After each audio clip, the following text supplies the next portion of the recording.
Thank you so much, Rabbi Mason, for the introduction. I'd like to show you some images and specifically focus in on, as consumers, what can you do? So I invite everyone to contact me at the Uygur-led organization I work for. Very proud to be serving a Uygur advocacy group in the US, working closely with Rahima Mahmoud and other Uygur organizations. So looking at the total technological surveillance, where is the corporate complicity here?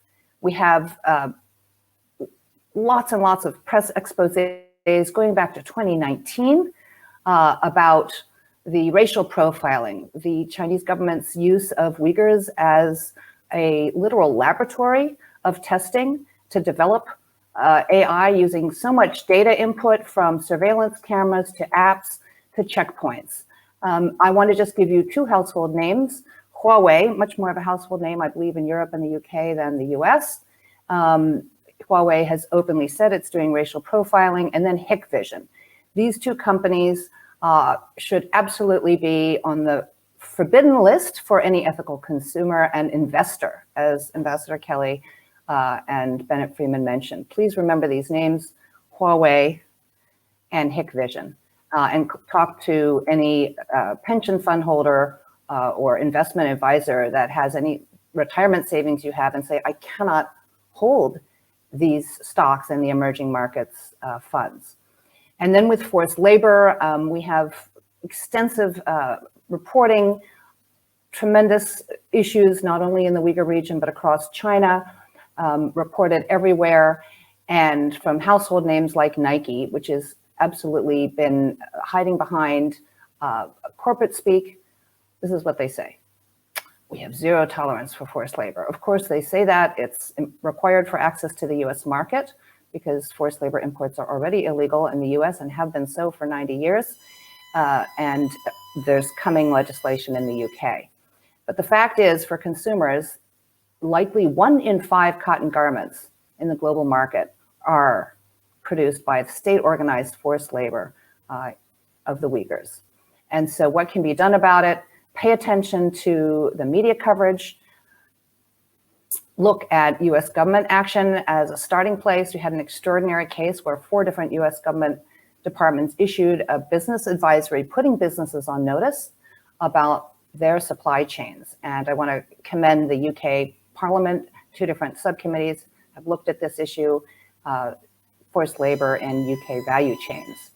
So this is the coalition here, and I would just urge everyone, if you are able to look at the website, you just type in Coalition to End Forced Labor in the Uyghur Region that Rahima, Bennett, and others on this call and I are working on. And here you'll find actions, citizen actions, concerned consumer actions. You can use the hashtag forced labor fashion. And here are just some examples. Renee Kessan, just mentioned, is on this list. There's a big focus on Zara, which has, again, hidden behind corporate speak, zero tolerance for forced labor, but has done nothing to provide transparency about how it is providing cheap cotton garments without relying on slave labor of Uyghurs. There's a dedicated website, and so for those interested, what can I do? In addition to contacting your MPs, I would urge everyone to come to this website, forcedlaborfashion.org, and you can look at some of the gradings. So I'm showing you the first one here. Inditex is the owner of Zara. ASOS is on the good list, as Bennett mentioned. And so, you know, kudos to one UK brand that has joined the very small number of fashion companies ready to show transparency and work with our coalition to have transparency and ensure that it is not using forced labor in its consumer offerings. But here you have Hugo Boss and Fila failing. So I urge you to look at these report cards, write to the corporate headquarters, use the one-click actions that you can find, for example, here. Something you can do 1 minute on social media, 5 minutes signing petitions, and in addition, going further and looking at the brand list. So you'll find this all at forcedlaborfashion.org.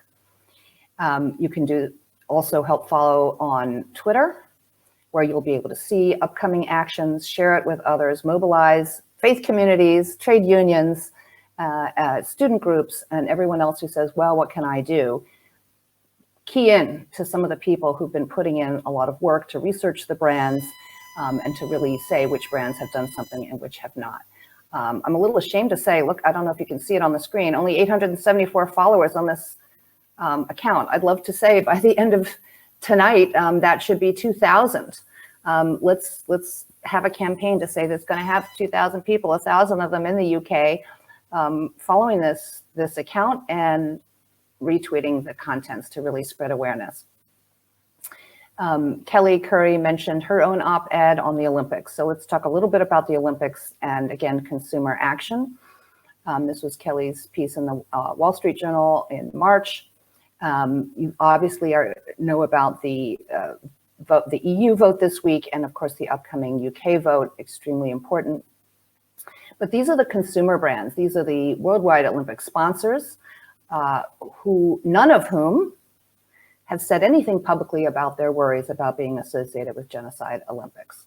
And there will be more actions coming along. If you follow the accounts I recently pointed to, you'll see more open and public pressure on these companies. Do they really want to stain their reputations of having been sponsors of what we are calling the Genocide Olympics? And finally, Mars, Snickers, if you can believe it. Well, it should be unremarkable, right? Coca-Cola is a sponsor. Snickers have gotten themselves named as the, quote, official chocolate of the Olympic Games. Mars, of course, claims that the parent company, very proud of its ESG policies, its ethics, its forced labor, and all other ethical policies. And yet, there has to be a campaign to ask Mars, do you really want to be associated with the Games? There are petitions and actions, as Bennett mentioned, when people are really concerned, whether it's refuseniks or other atrocities across the world. So, you know, here we have Switzerland. Here we have, actually, I can't remember where this is. I believe this is in Germany. There's action in the UK. If you want to follow what's happening with the Olympics, follow hashtag No Rights, No Games, or this Twitter account at No Rights, No Games. You can also follow No Beijing 2022 to stay up with continued action and consumer action that will be put out via these channels. And finally, to keep up with things with mostly a US focus, but also global, I invite you to visit the website of my organization, the Uyghur Human Rights Project, and take a look at the possible actions. We're updating this frequently, and we invite you to take part. Thank you so much.